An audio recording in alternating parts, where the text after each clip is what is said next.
Frémissant criait sa joie, saluait les héros, chantait la victoire. C'était il y a 100 ans, le 11 novembre 1918. Ce jour-là, à 11 h du matin, les cloches retentissent dans toutes les villes et villages de France.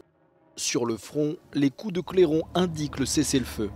Cette fois, la Grande Guerre est enfin finie, après 4 années de combats atroces qui ont fait près de 10 millions de morts.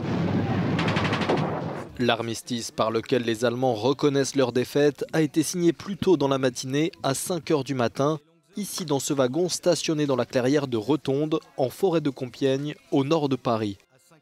Paris, où des centaines de passants acclament le chef du gouvernement français, Georges Clemenceau. En Allemagne, dont le sol est pourtant resté inviolé durant tout le conflit, le soulagement s'accompagne pour beaucoup d'un sentiment d'humiliation. Ce sentiment s'accroît 7 mois plus tard avec la signature du traité de paix de Versailles. Les termes du traité seront si durs que les Allemands le considéreront comme un véritable diktat. Pour nombre d'historiens, le sentiment d'humiliation nourrira la montée du nazisme qui conduira à la Seconde Guerre mondiale.